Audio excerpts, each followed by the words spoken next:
Democrats are renewing their calls to pack the Supreme Court under the veil of protecting voting rights and protecting rights, period. And they're upset over a couple of rulings from the Supreme Court, 6-3 in conservatives' favor. To discuss what this means, Carrie Severino, president of Judicial Crisis Network and co-author of the book Justice on Trial, The Kavanaugh Confirmation and the Future of the Court. Carrie, thanks so much for joining me. Good to see you. Great to be here. So they don't like the last couple of rulings that came out from the Supreme Court. I have to admit, maybe this is just me being naive, but I thought, well, maybe they've kind of given up on this. But now it seems that the calls have been renewed to revisit this issue. Your thoughts, because they don't have any number. They don't have the number in the Senate, and they really don't have the number in the House to even accomplish something like this. So is this just saber rattling from Democrats? Well, you're right. At this point, because Senator Joe Manchin, Senator Kristen Sinema have been very clear, they do not want to vote to pack the court. They don't have a majority in the Senate right now that will do that. So thankfully, it seems like that's not something that can happen with the votes we have now. But what concerns me, Dana, is that there's other objectives they have. They would love to actually pack the court, of course, if they could get the votes to do it. But they have a couple other goals. One is to move the overturn window, to make something that up until now, everyone has recognized is just the stupidest idea FDR ever had, and now make it something that's thinkable again and make it popular in liberal circles so that maybe this year they can't do it, maybe next year, maybe the year after, trying to make that more possible. And then second, I think their goal is to intimidate the court. And that's something that we all should be very concerned about, that the court, for fear that every time, as we saw with these decisions, every time they make a decision that it does not align with the Democrats and especially the liberal dark money groups' interests, there's going to be people saying, oh, okay, time to pack the court. We can't have the court cowering in fear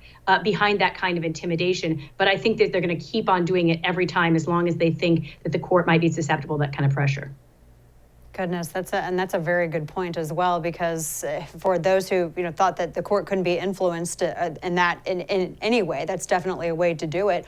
Carrie, what do you make of the criticisms that you hear from the left, where they say, oh, well, the Supreme Court, the number of justices that were decided upon, that was when the United States was so much smaller, et cetera, et cetera. That seems like a really silly argument to me, but you're the expert on this, so I was curious as to your thoughts. Oh, look, there's nothing, sacred about the number 9. We've had as few as 5 justices. We have as many as 10 justices. Seems that an odd number is a good idea, right, for a tiebreaker. But I don't think we have to always have the number 9. Here's what we shouldn't do, though. We shouldn't change the number of justices for purely partisan reasons. That's really what earns it the moniker court packing. And yes, people talk about historically there used to be one justice for every circuit court because they had different roles. They used to actually literally ride around their circuit and hear the cases because we didn't have appellate judges in the early days of our country. So, they used to do a different thing. There's no reason we have to have the same number of justices as there are circuits on the court. 9 justices is doing absolutely fine. There's no, it's not like they're overworked or something. They would have no different workload if there were 9, 15, 5, whatever.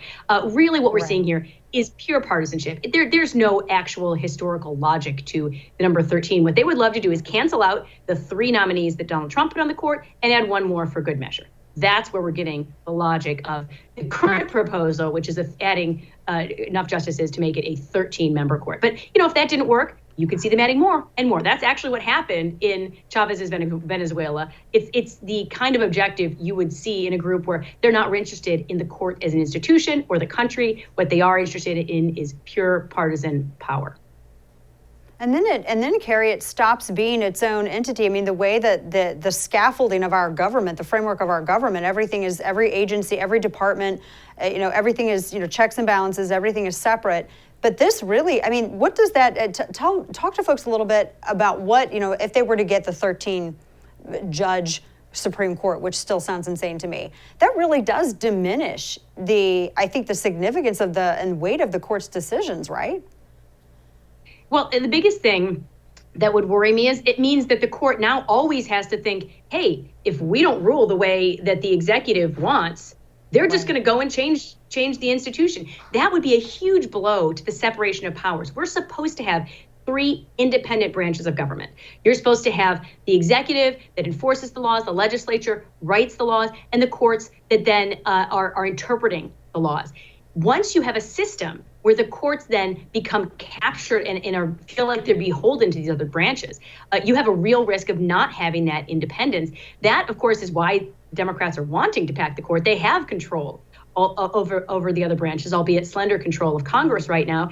And it just sticks in their craw that they don't have that third branch completely under their thumb.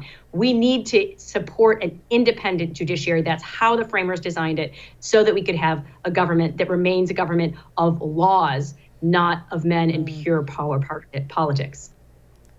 Carrie, because when talking to people, whether it's on radio or even on social media or talking to even family, everybody always distills these larger ideas that are happening in Washington, D.C., these larger federal issues. Everyone likes to distill it. They want to figure out how it applies to them. If they're sitting at their kitchen table, they're there with how ultimately does this impact their day-to-day life?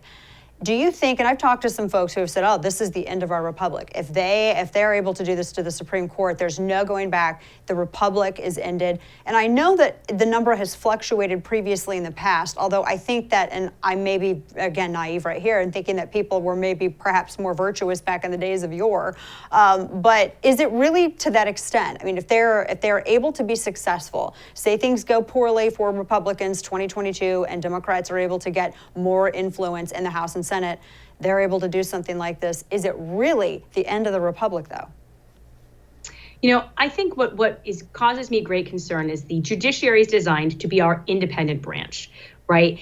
And if we can't trust the judiciary to enforce our laws fairly and even-handedly, and not to be intimidated by the other branches, then our republic really is at risk. We have been an incredibly successful country because we can trust the rule of law. That makes us successful in terms of international peace and peace at home. It makes us successful economically because people can recognize that there are laws that they're going to follow. It means that you and I can walk around our daily lives and not have to worry what's going to happen. Even if a party that we don't like wins in the next election, we can trust that our government's going to stay at a relatively steady pace.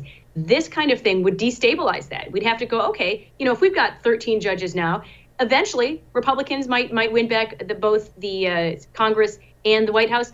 What are they going to do? They're going to go to 15. They're going to go to 19. Okay, and then it flops back, and then they go to 25. Even Bernie Sanders, who I don't often agree with, said this would be a crazy idea because eventually you're going to get up to 86 justices. They're not even going to fit in the Supreme Court. That is a horrible type of system, and it would trigger this one-way ratchet. Because remember, you also can't diminish the number of justices very easily. They all have life tenure, so they all just would sit there until they would retire or pass away, and that you're going to have a long series of ratchets and quid pro quos if this kind of thing got started.